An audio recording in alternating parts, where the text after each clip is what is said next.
Let's talk about the business of the day as it relates to theater with your hosts, Darnell Radford and Mitch Weiss. This is The Business of Theater, a working title.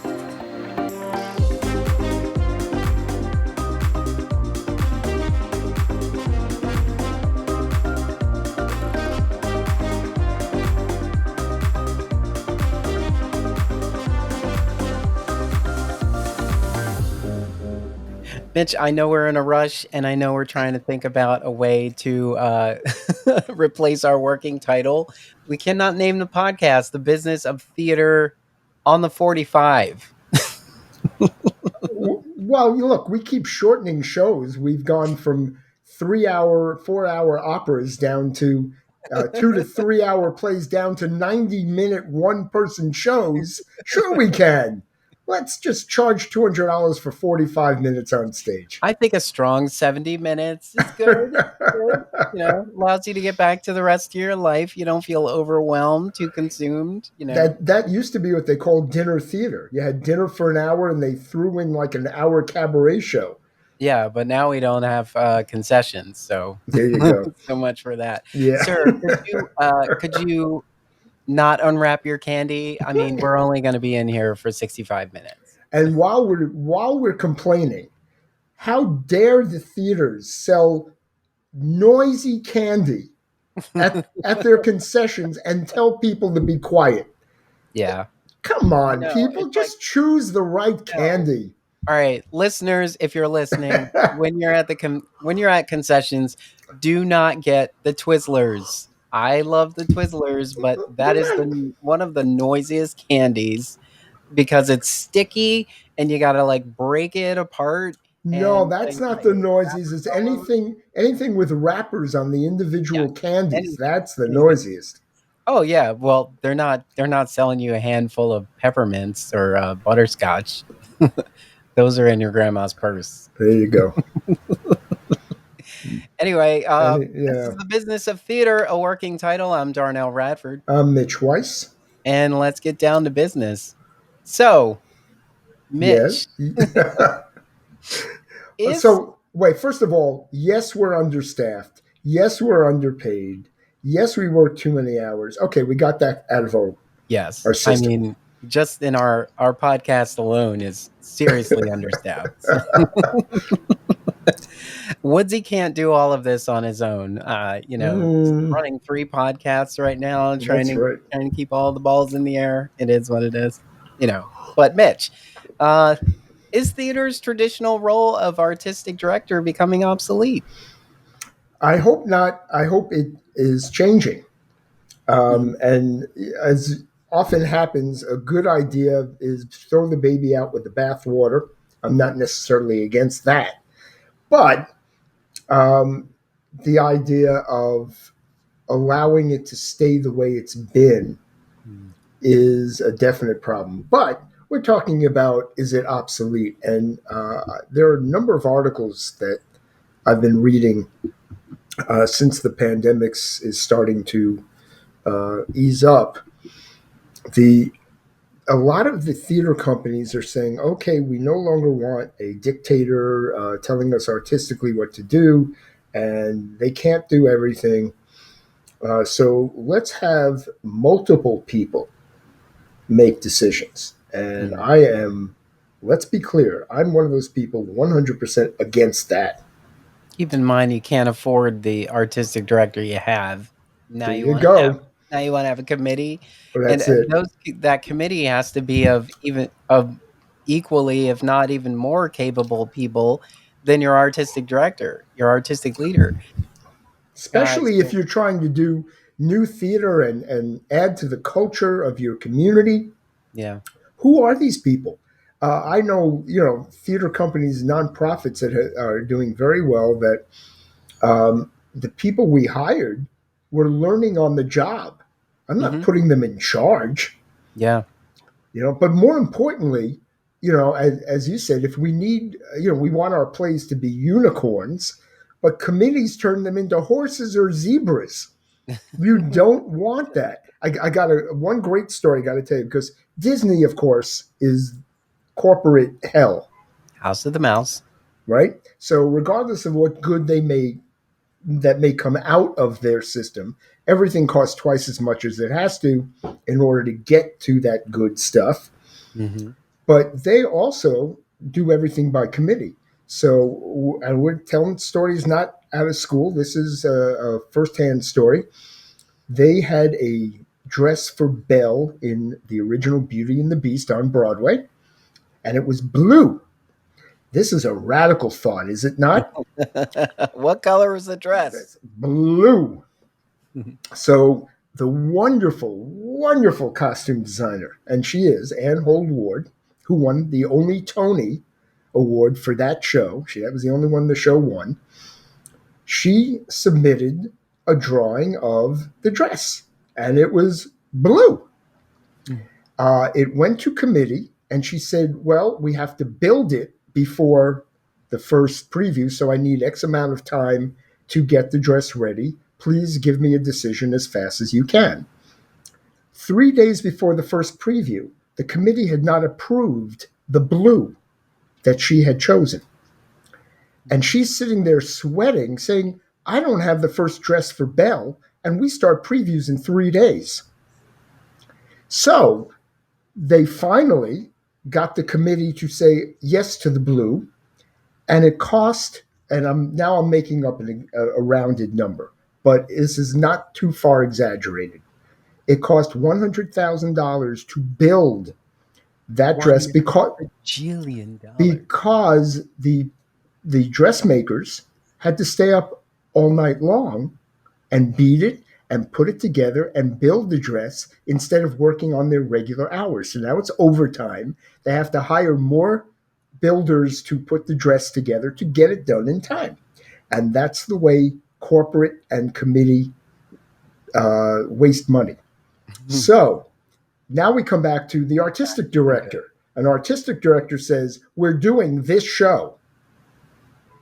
Well, let's have the committee discuss this.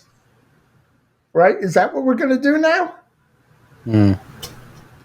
I personally feel that No, a step better. an audience will come see that. Darnell, a committee of even four, there's always one person who says, "Well, I haven't finished reading it yet." Mm-hmm. That's it. Now we Not a lose part all of the this time. conversation. All right, moving on. Moving on. I'm sorry, long story. No, I'm saying about the committee. Yeah, that is kind of the problem. The thing that the thing that's kind of missing from that conversation, and we do have a link in the show notes for this article from the San Francisco Chronicle. Um, you know, once you have a sort of direction, once you have a vision, you know, it's it took you a minute to get to that vision too, and maybe you did have a team, maybe you did have an artistic team help you sort out scripts. Of course, trying to figure that out, come up with your through line and everything. But do you really need a committee? And in the committee, this committee of artistic leadership, you're kind of forgetting that you have already lowballed your existing artistic director, who's not making a whole lot of money, and now you want to have four other people make this decision. Like, where did that money come from? And if you take your current artistic director's salary and sort of break it into three, it's not even pennies anymore. It's like Right. pesos. Yeah. Well, and take it a step further. So you now have three or four, who knows how many people overseeing these decisions. Mhm. When do they do their job? If they're a marketing director or if they're a development director, who's what are they doing with their time? And what if the artistic director is already doing the job of your development director, of your Right. marketing director, um, you know, maybe is directing Community outreach, community outreach? right? Yes.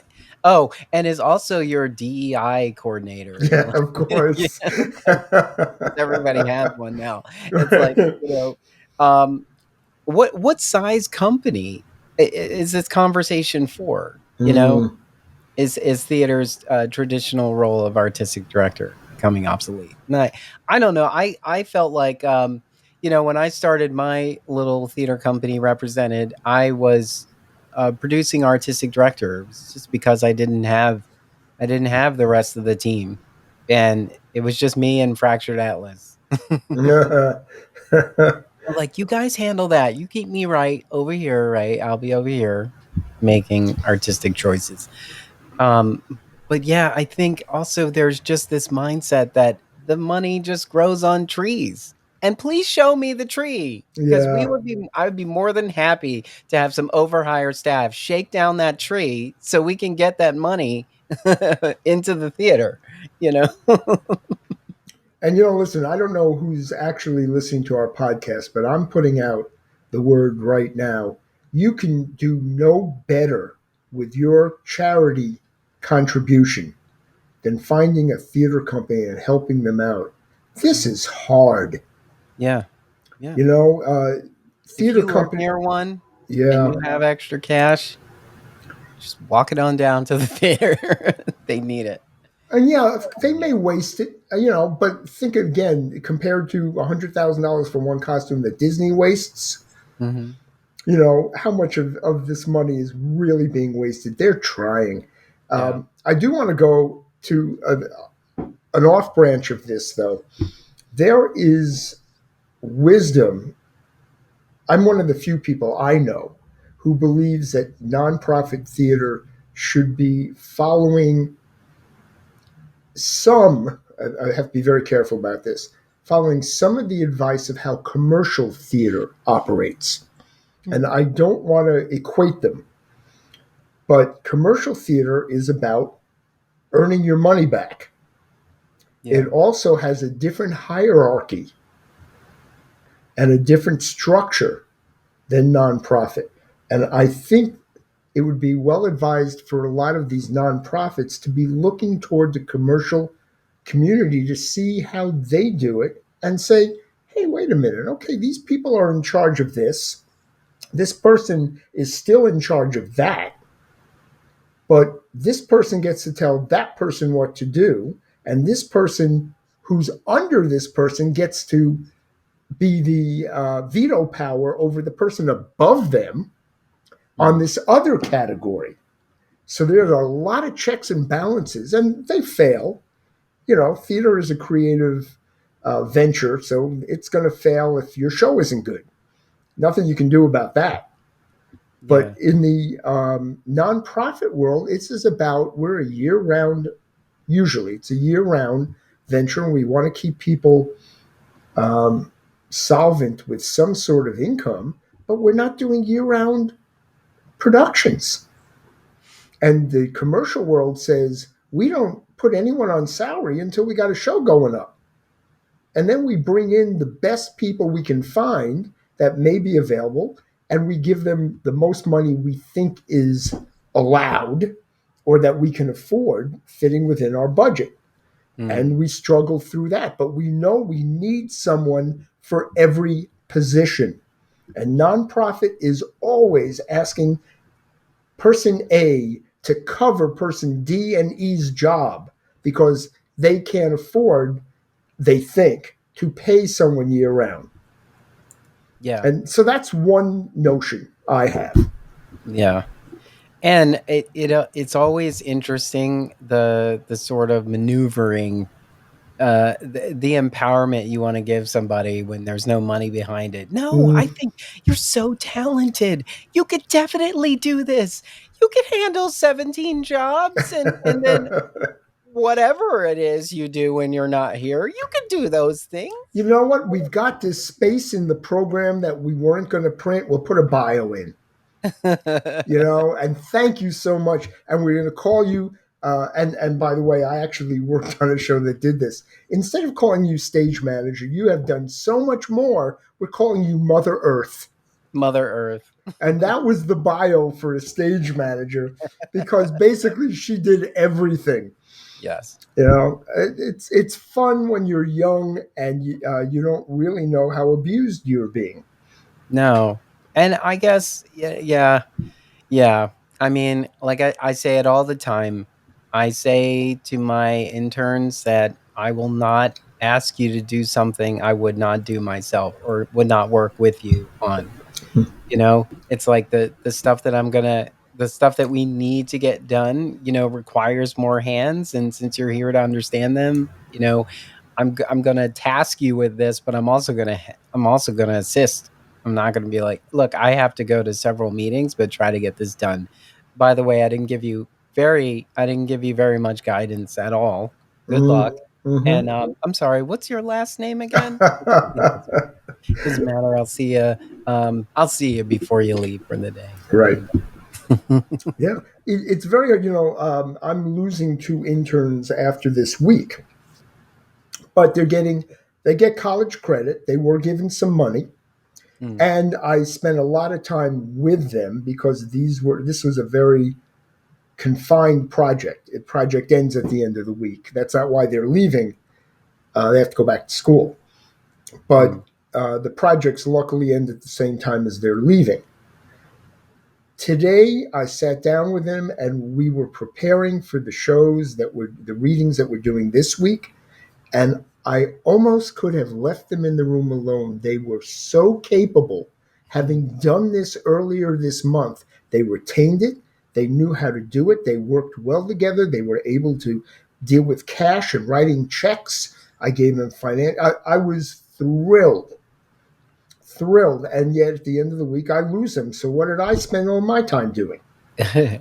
you spent all your time building some new leaders, and I great hope job. so. Yeah, I mean, look, I'm not complaining. I mean, it was wonderful and I enjoyed it. But it was a significant amount of my time. Yeah. And if you're doing the marketing and the development director's job at the same time, I wouldn't have had time for them. Hmm. Perhaps. Oh no, no, I agree. I was gonna say, who's doing multiple jobs? Show of hands, listeners. Who's Yeah, doing more jobs than you're getting paid to do? right. I mean, if you're listening to this, that answer is a Yeah, hell you yeah. think we had a week or two of of complaints? No. Um, I know. We took a break from complaining and we're back yeah, here complaining. right back to it. Here's what gets my goat about this thing. Oh no, I love it. I can't see myself doing anything else. But And by the way, let's give thanks for the weather. We don't have any snow in New York. We yeah. don't have below zero temperatures. Mhm. We don't have a hurricane. We're Yeah. able to go to rehearsal. We're able to take the trains. We're able to, whatever we have to do, people can show up. The audience can show up. What a difference! I mean, traditionally Broadway has performances that shut down in January. That hasn't Mhm. had to happen because of weather. There are other reasons that we lost shows, um, which is just there isn't an audience. Yeah. But we don't, but if you believe the press agents, Broadway is just doing spectacularly. um how many of you are press agents? Okay, I don't want to talk to you. I want to talk to I want to talk to the people behind you who are not Uh-huh. that good about spin. Stop telling us how resilient our community is. We're still struggling to make ends meet. Yeah. Yeah, I Oh, mean, everyone is struggling to manage cash flow. It's everyone. It's not just us. Okay, great. and this is my complaint, of course, is if everyone is struggling, with always Mhm. a couple of exceptions, that's not a problem. Everyone is struggling. So why aren't we getting together to solve the problem? Again, it's a lot of talk. Press agents are great at it, and they are really good. Yeah. But so the producers send them out to the world, tell everyone everything's great, and they don't get together to talk about how they're going to fix things. Mhm. Artistic directors aren't, and this really bothers me. I don't have all the solutions. I know you do, Darnell, but we're not going to pull them out of you for the Like general trickle them out. public. I'm gonna wait till we get up to episode 50 before. There you go. Then you have Uh, to listen to all the episodes where I had these pearls of wisdom that I didn't quote. I have to go listen. But what is it with all of these nonprofits and these artistic directors who are quitting or changing their format? And they don't talk to each other. Hmm. Yeah, There's no one no, in Louisville talking to who's in Minneapolis. There's no one in LA in the middle of these LA, San Francisco, talking about these massive storms, talking about how one gets through that and what the choices are. I it does. I It don't does get feel like this. our industry is not a fan of an exit interview. It's like, please tell us what we need to know on the way out. You're like, you know what? I'm done. As a matter of fact, I was done 3 months ago. There you I'm go. officially done now, and so I don't have time for another meeting. Thank you. And my favorite line, which happens in the medical profession also, there used to be that residents in hospitals would do 72-hour shifts. And I Mm. always used to tell my cousin, who was a doctor, I said, I don't want you on your 70th hour to be taking care of me. Yes. And then he became a well-known doctor and was head of the department in a hospital. I said, so are you changing that? And he went, well, I had to go through it. Mm. Yeah. Yeah, they don't. Yeah. Ah. As soon as they get the opportunity to change, they go, no, everybody else needs to. I did it. Everybody else has to go through the same thing. That's it.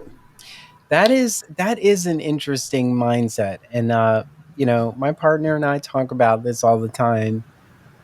He teaches at a private school, and I was like, I remember having conversations with you where you told me what some of the professors in college said to you about the business and just how things were going to be, and you just sort of resigned to them. And but now you have the opportunity because you have what they told you, you have the knowledge that came after it, and you have the ability to change. So why not make the change instead of just saying, you know, instead of sticking to the status quo, like And business as and and let's make one thing perfectly clear. I love that phrase. Mhm. Um, and I'll stand by this up, down, on my head. What you Exactly. learn in college, with the exception of a skill set, you can learn acting technique. You can learn how to run, a lighting board. The skill set is valuable. Beyond that, college teaches you nothing about the theater industry. Let me emphasize that word nothing. What they tell you is wrong, it's worthless. You need to get a job or an internship and work constantly during college so you know what you're supposed to try to learn, and your professors won't teach it to you Hmm. because you can't learn it out of a book. And that's what college is about, books. I'm sorry. I will stick by that. I have taught at 3 different universities myself.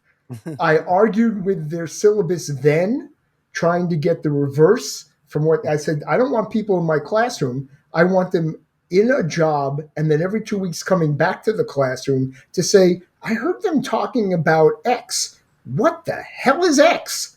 That's how you learn. And Mhm. they don't do it that way because in college you can get free costumes, you can get free sets, you can get free props. You don't have to worry about the budget, Yep. and you basically can go to class during the day and rehearse at night or some version of that. There isn't a theater in the world that works that way, No, because if these lights are on, some bills got to be paid. right? And you have to know which lights they are, not just, oh, I learned about moving lights or I learned about Lecos. Well, great. Well, that's a skill set. That's Mhm. important. I know what a ghost light is. Everybody knows what a ghost light is. Yeah. And where are you going to use it and why and how? And who can tell you turn it off and who can tell you turn it on when you didn't think it was your role to do so? Go in Anyway. the lighting closet, get me 2 park cans and 3 ellipsoids. Go get them. And We need there's no union calling you say you can't tell the actor that.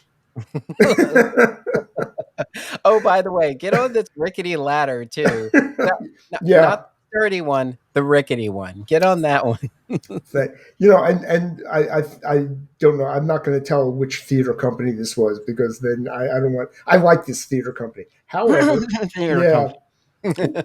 I was working there and they were doing a 24-hour uh, break down the set and the lights and then build the next one. You have 24 hours to move on to the next show. So at 3 o'clock in the morning, I got up and it wasn't my job. And I went down to the theater and I found 24 interns who looked dead to the world. One Mm, of them was up a 10-foot ladder on the top of it and nobody was spotting him, mm, and they were exhausted. Their eyes were closing, and half the people plugging in the lights had never worked on electrics before in their life, but they were just trying to help someone because they were told they need help over there. mm. And this is professional theater. Oh no. Yep. So I brought them pizza. I made sure somebody was under the ladder. I helped the electrics people. It's a good thing. This is what you learn, but not my job. So Yeah. whose job was it? Ugh. So I'm pretty sure we've asked this question like every. I mean, we do ask this question probably every episode. What moving forward, what should we be thinking about? Mm. It's 2023 now. We did a little catch up in the last episode, but now as we're looking forward, what should we be thinking about for this?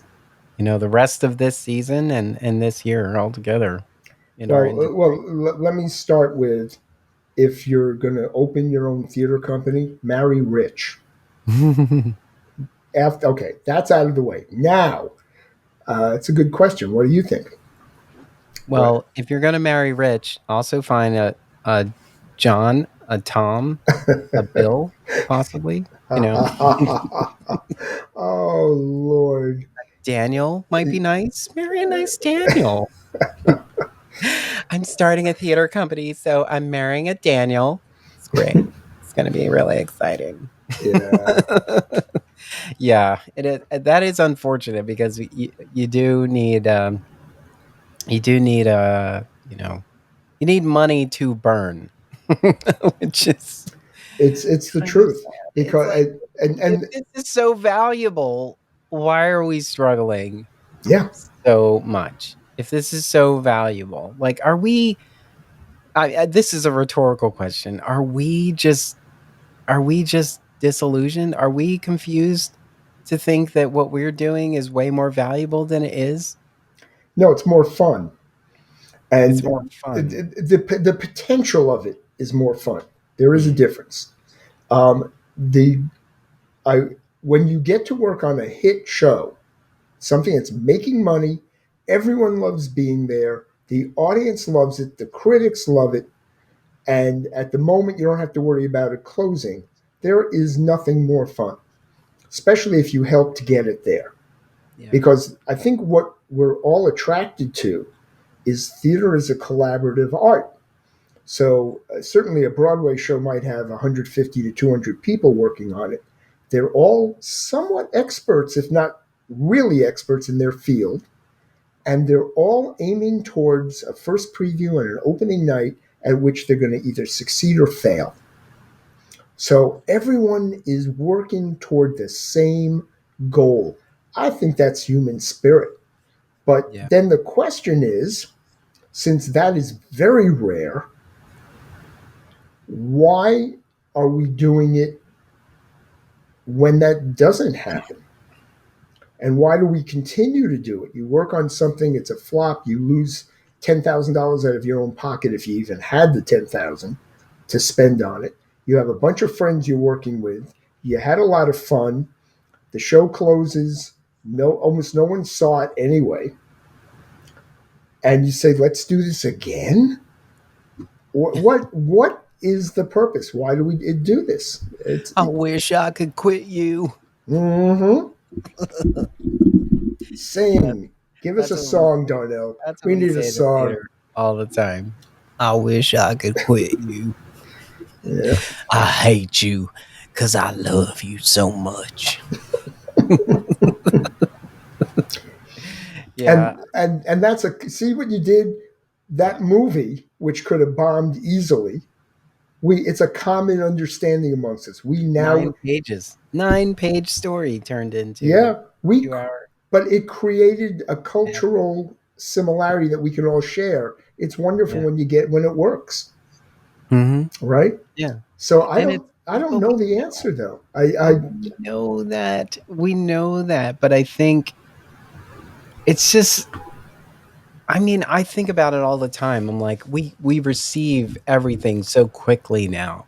We get the news in 30 minutes.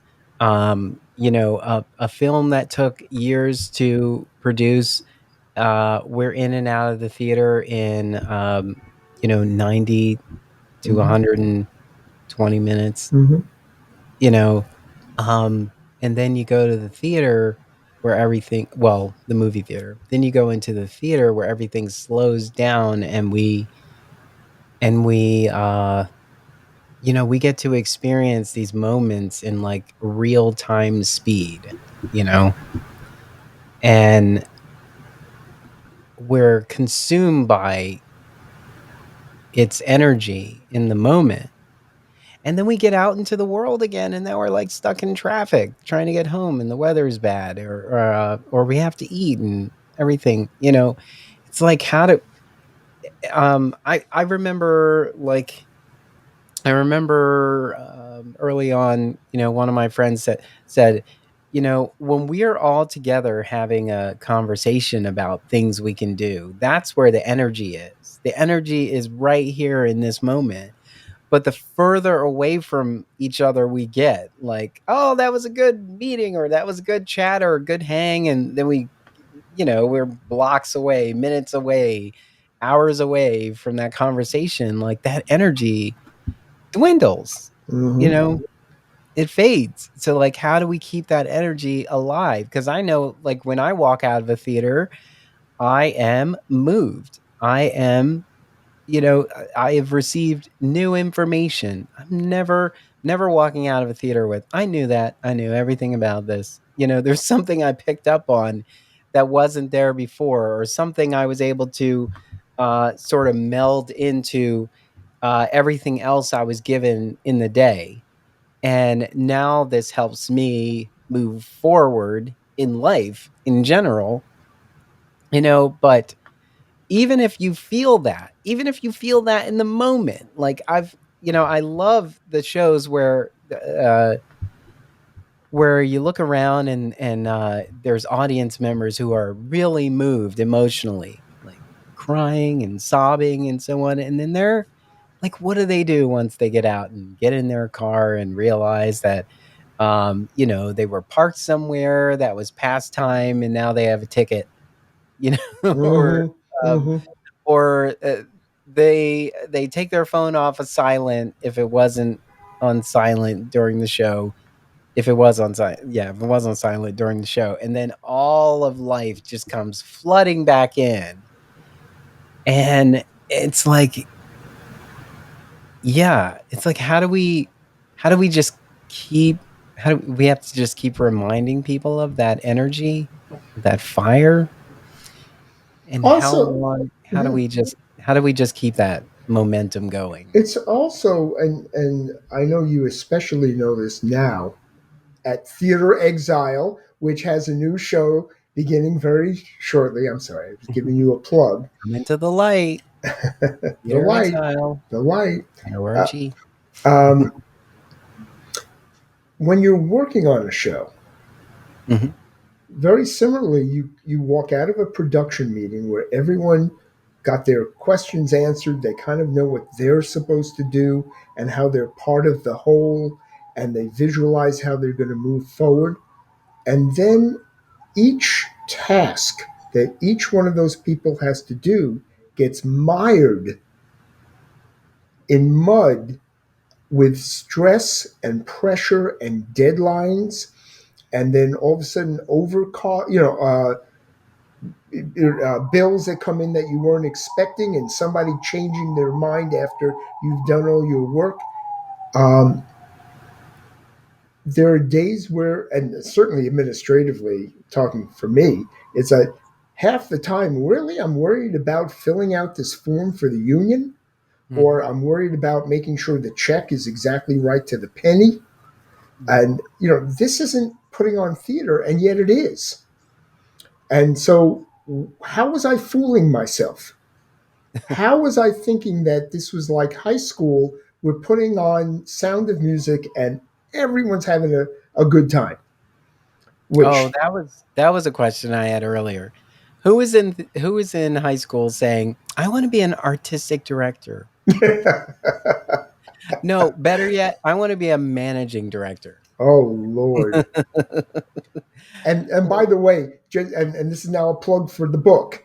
Okay, chapter 2 of my book is jobs, Yeah, and it lists more than 200 plus jobs in the commercial and nonprofit theater, because all you learn in college is there are actors, directors, and designers and writers. You're done. No way, baby. No yeah. way. So, Nope. again, that was my plug. Yes. That is But the business of Broadway. there, An insider's guide to working, producing, and investing in the world's greatest theater community.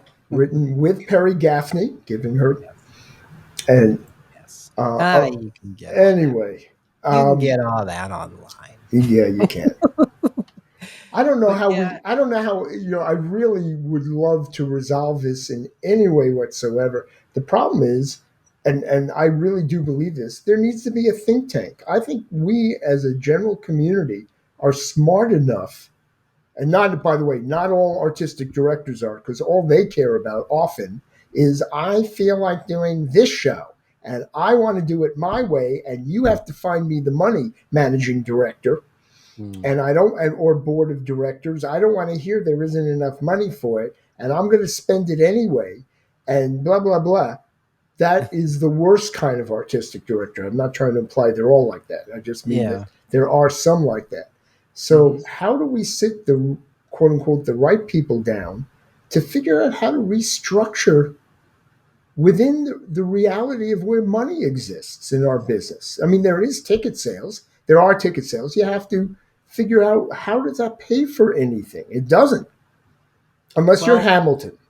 so I think we posed this question before. Um, if we were to think, if nonprofit theaters were to think more like commercial theater, Mm-hmm. would we or should we put all of our effort behind one theatrical production at a time versus building a season? Because I do feel like we're kind of pulling away from the subscription model anyway, because everybody has a flex pass, which means Mm-hmm. it's like, you're not actually getting people to commit to your season if it's flexible.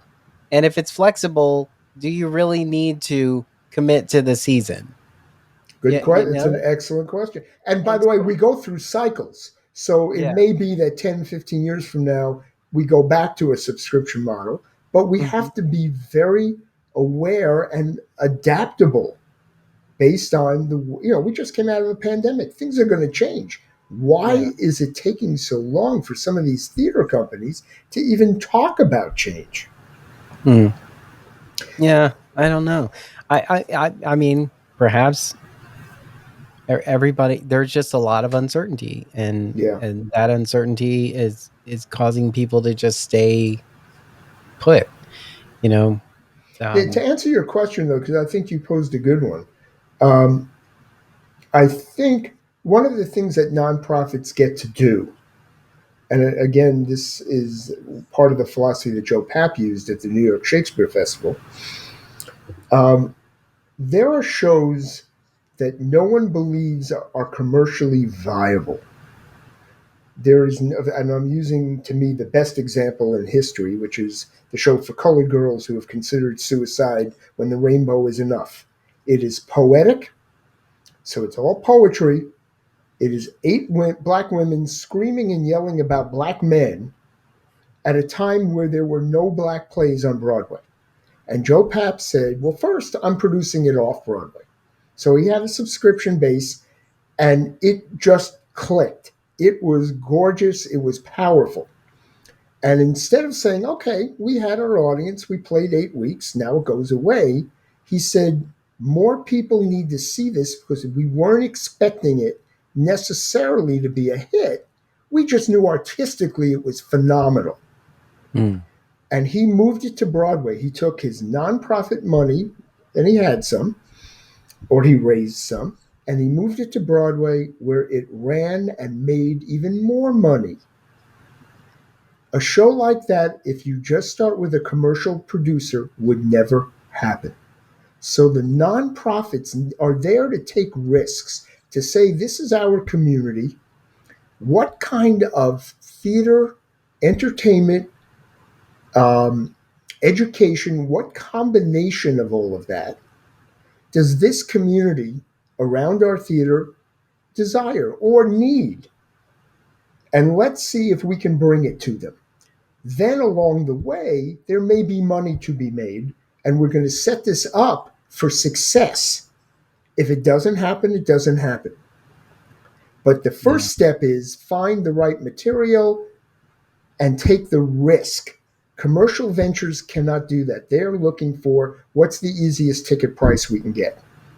Mm. So that is an important difference that doesn't have to change. But the rest of, as you were bringing up, the idea of focusing around a production and saying this is a reason we are doing this, as opposed to we're just filling in another play for the season.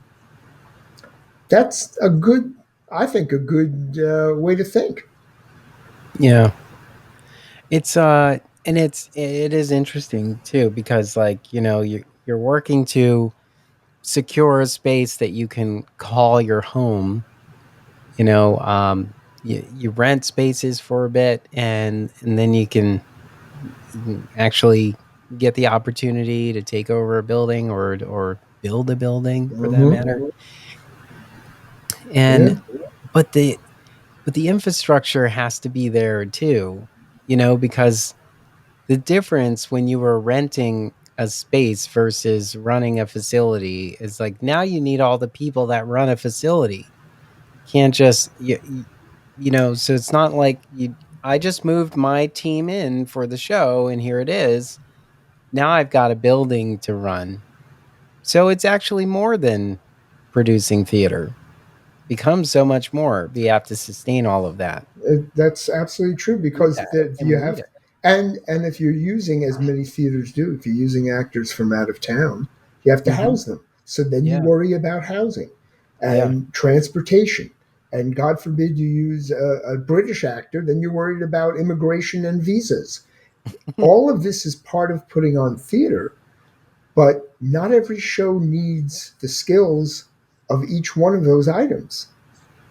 And so, if you're lucky enough that you have enough money that you can say every 8 weeks we're bringing in another show, well, then you might be able to afford to have a lot of full time people. And you need a core, obviously. But along the way, you hire new directors, you hire new designers, you hire new actors. If you can do that, you can hire new marketing people. Yeah. It doesn't mean it's necessarily right for every theater, but you just have to rethink it. And can the managing director tell the artistic director, you can't spend that? Is that allowed? I don't know of any theater company that allows that, Hmm. but maybe it needs to happen. Maybe there needs to be a veto power so that there are things going on here so theaters don't end up so far in the red and overcharging their audience. Maybe. I don't know. Yeah.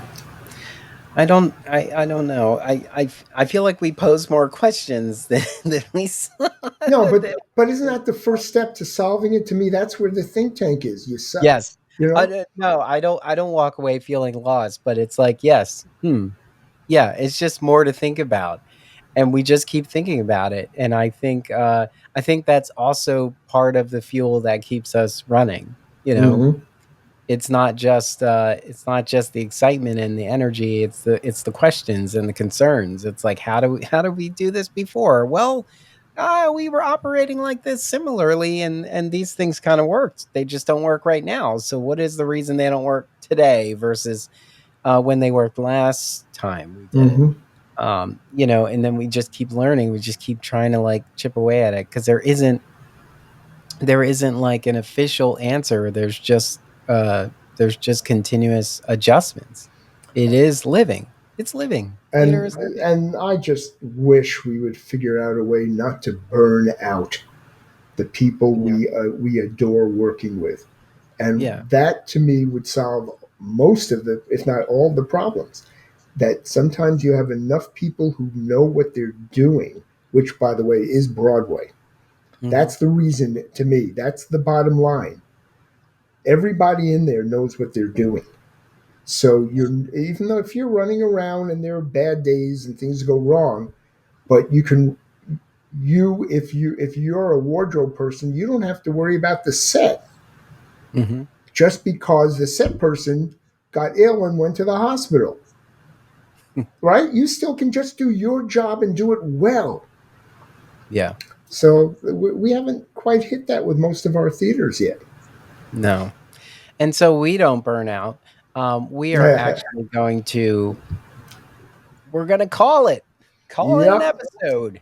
We're going to try to give you 45 minutes. We're going to give you a tight 45. We're going to do that moving into the new year, because Yeah. we're in here. We always have so much to say, but you may not have as much time. So here we go. So yeah. I have a new subtitle for us, a working Uh-huh. title. It's Or the business of theater. Help! HALP. We tried that. Our working You, title was HALP once. no, it wasn't. Yes, it was. Oh well. I'll tell you. I will tell you which number. I have to look it up though. Okay, that's all right. It was a good one. We may go back to that. But for 2023, our rejected title will be HALP. HALP. Help, help. Exclamation point. You All got it. right. That's the business of theater. Working title. I am Darnell Radford, I'm Mitch Weiss. and we'll see you at the theater. Bye. Thank you for listening. Tune in next time for another episode of The Business of Theater, a working title, with Darnell Radford and Mitch Weiss. Subscribe to the podcast wherever you listen to podcasts. Share the podcast with a friend, colleague, or give us some social media love. This podcast is an Emory production. Visit us online at